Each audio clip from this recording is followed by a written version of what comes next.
விடிய அரசின் வேளாண் பட்ஜெட் விவசாயிகளுக்கு ஏமாற்றம் அளிக்கும் பட்ஜெட். எதிர்க்கட்சித் தலைவர் எடப்பாடி கே பழனிசாமி குற்றச்சாட்டு.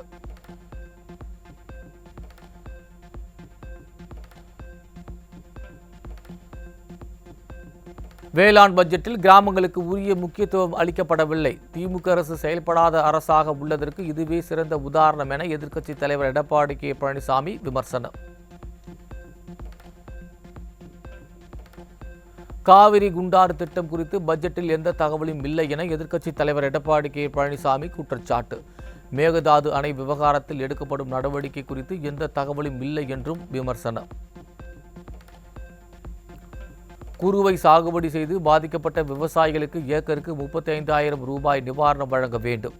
தென் மாவட்டங்களில் கனமழையால் பாதிக்கப்பட்ட விளைநிலங்களை சீர் செய்து தர வேண்டும் என்றும் எதிர்க்கட்சித் தலைவர் வலியுறுத்தல். கரும்பு அரவை ஆலைகளை உரிய காலத்தில் இயக்க தவறியதால் தனியார் சர்க்கரை ஆலைகளுக்கு கரும்புகள் செல்கின்றன. கூட்டுறவு சங்க சர்க்கரை ஆலைகளை முழுமையாக இயங்க நடவடிக்கை எடுக்க வேண்டும் என்றும் எதிர்க்கட்சித் தலைவர் வலியுறுத்தல். விடியா திமுக அரசின் பட்ஜெட் காணல் நீர் பட்ஜெட் என எதிர்க்கட்சித் தலைவர் எடப்பாடி கே பழனிசாமி விமர்சனம். விடியா ஆட்சியில் ஆண்டுதோறும் வருவாய் பற்றாக்குறை உயர்ந்து கொண்டே செல்வதாக குற்றச்சாட்டு. கடந்த ஆண்டு தாக்கல் செய்த பட்ஜெட்டில் வெளியான அறிவிப்புகளை செயல்படுத்தாமல் அதே அறிவிப்புகளை 2024 பட்ஜெட்டிலும் அறிவித்து அதிர்ச்சி அளித்த நாடக மாடல் ஆட்சி. பழைய பட்ஜெட் அறிவிப்புகளையே காப்பி பேஸ்ட் செய்வதுதான் திராவிட மாடலா என மக்கள் கேள்வி. தெருநாய்க்களுக்கு குடும்ப கட்டுப்பாடு செய்ய பட்ஜெட்டில் 20 கோடி ரூபாய் ஒதுக்கீடு. கடந்த ஆண்டு பட்ஜெட்டில் ஒதுக்கிய 10 கோடி ரூபாய் என்ன ஆட்சி என மக்கள் கேள்வி. நிதி மேலாண்மையை சிறப்பாக கையாளாகாத கூறும் விடியா திமுக அரசு 50% மேல் கூடுதலாக கடன் வாங்குவது ஏன்?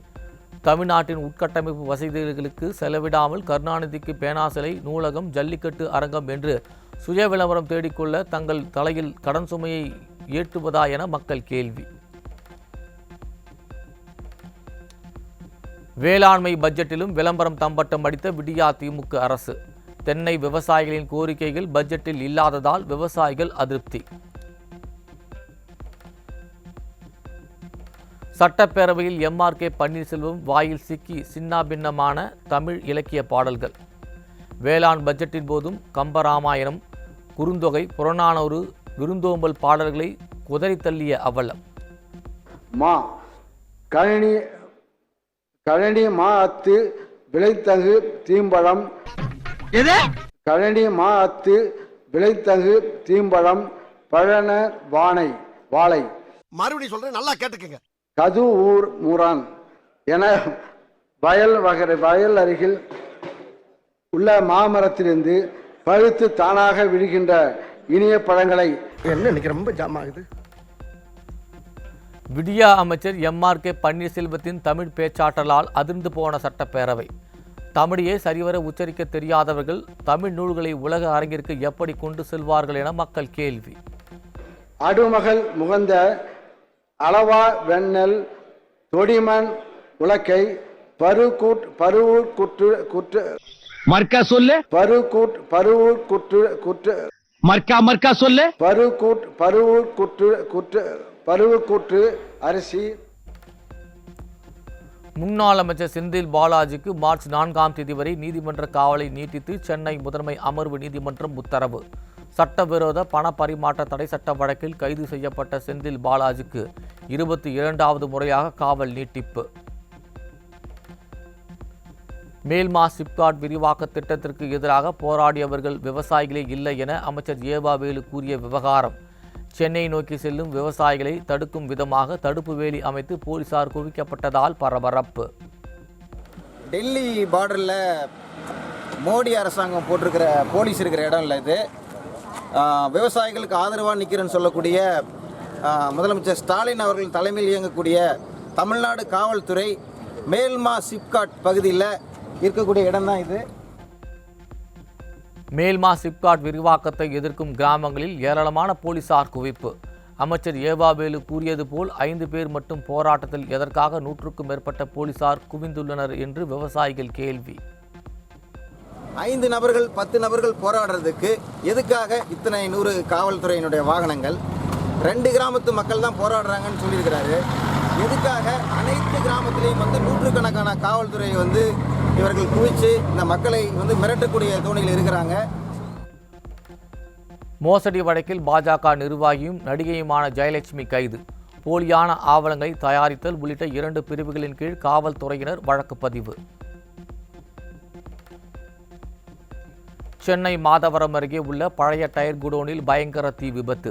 தீ மலமளவென பரவியதால் அப்பகுதி முழுவதும் புகை மண்டலமாக காட்சி.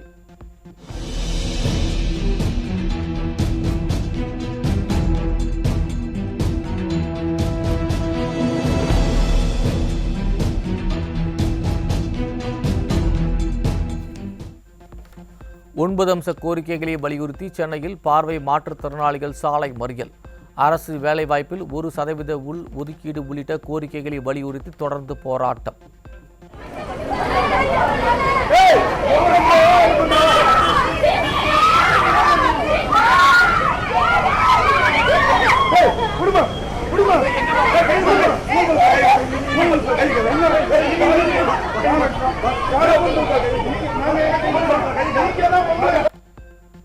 ஆந்திர மாநிலம் நெல்லூரில் பறவை காய்ச்சலால் 10,000க்கும் மேற்பட்ட கோழிகள் உயிரிழப்பு.